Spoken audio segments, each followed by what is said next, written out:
Bien-aimés, c'est facile parfois quand on donne une direction, soit une prophétie. On se dit, oui, la prophétie nous a été donnée, c'est normal. Mais Daniel savait que le prophète Jérémie avait prophétisé que le peuple devait sortir de Babylone pour s'y rendre en Israël. Alléluia. Et il s'avère que Daniel se trouvait à Babylone. On peut être au même endroit et ne pas avoir la même attitude. Alléluia. Amen. On peut se retrouver dans une même situation, mais la façon de traiter la situation ne sera pas la même envers tout le monde. Alléluia. Amen. On peut traverser les mêmes difficultés, mais mon enthousiasme, ma façon de faire ne sera pas la même façon que mon voisin. Alléluia. La Bible nous dit que Daniel à Babylone n'a pas eu le temps à se laisser distraire. Il était focalisé dans les Écritures. Il a commencé à méditer la parole de Dieu. Il a commencé à ouvrir les Écritures, à pouvoir méditer, à comprendre que sera le temps. Alléluia. Parce que la prophétie avait été déjà annoncée par la bouche de notre prophète Jérémie. Alléluia. Et Daniel a commencé à prier. Pourquoi nous sommes encore ici en captivité? Je peux dire que le prophète Daniel s'est posé des questions.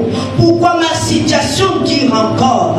Pourquoi ces genres de difficultés? Pourquoi notre situation n'arrive pas à changer? Il y avait une parole qui a été libérée dans le monde invisible par un prophète. Alléluia. C'est pour cela qu'on nous dit souvent, ce que tu as reçu dans la prière, tu peux que l'entretenir aussi, rien que dans la prière. Alléluia. Alors que, en méditant la parole de Dieu, Daniel ne s'est pas arrêté là. Bien aimé, c'est quand on obéit, la révélation arrive. Il est en train de lire. Il fallait que le peuple puisse faire 70 ans à Babylone. Alléluia. Mais dans le calendrier charnel, le diable ne peut pas te laisser sans ajouter ses intérêts. L'ennemi avait encore ajouté des ans. Alléluia. Il avait encore ajouté les autres années. On peut être ensemble dans une maison. Il y a parfois l'autre qui peut saisir la révélation et l'autre peut veiller même pour l'accomplissement de cette révélation. Alléluia. On ne peut pas tout faire. Alléluia. Et Daniel était le genre qui veillait sur la parole. Et la Bible nous dit, quand il a commencé à prier, à lire, à méditer, il est tombé sur la prophétie du prophète Jérémie. Il s'est dit en lui-même, mais tiens, le temps était déjà arrivé. Alléluia. Amen. Je fais quoi au Gabon? Je fais quoi à Libreville? Je devais me rendre déjà à Madagascar. Alléluia. Amen. Alléluia. Bien-aimés, parfois nous nous retardons dans une situation que Dieu avait déjà accomplie. Parfois on essaie de tirer les ficelles pour rafistoler parce que nous nous aimons trop le confort. Alléluia. Un homme qui ne prend pas de risque, une femme qui ne prend pas de risque, ce n'est pas une femme qui est appelée à être leader ou à être, je peux dire, sur la tête des autres. Alléluia. Amen. Quand Dieu te choisit, il ne tient pas compte de tes faiblesses. Il ne tient pas compte de ton raisonnement. L'objectif, tu dois seulement obéir et accomplir sa volonté. Alléluia. Alors que Daniel se leva, il avait commencé à prier. Et c'est au chapitre, au verset 21. C'est là où il commença. Je parlais encore dans ma prière. Que faisait Daniel? Quel genre de posture que Daniel avait eu ce jour-là pour déranger le ciel? Quel genre de posture tu as l'habitude de prendre dans ta maison quand tu pries, quand tu adores le roi de gloire? Mais Daniel n'a pas pensé aux autres. Il était question premièrement de sa destinée. Deuxièmement, il était question de la destinée de son peuple. Alléluia. Nous ne venons pas à l'église parce que Dieu veut te voir toi seul. C'est vrai que Dieu passe par toi pour pouvoir bénir les autres. Mais, bien aimé, ta responsabilité c'est d'être vrai et sérieux dans la présence de Dieu.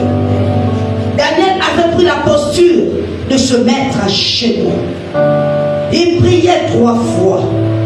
La Bible nous dit, quand il a commencé à prier, à intercéder, à simuler son cœur vers le roi de gloire, le ciel ne peut pas rester dans le chaos. Le ciel ne peut pas rester dans le silence. Quand un homme ou une femme rempli d'amour commence à chercher le créateur de toutes choses, bien aimé, le ciel se met en mouvement. Le ciel obligé de garder le calme. Les anges obligés de s'arrêter un temps soit peu.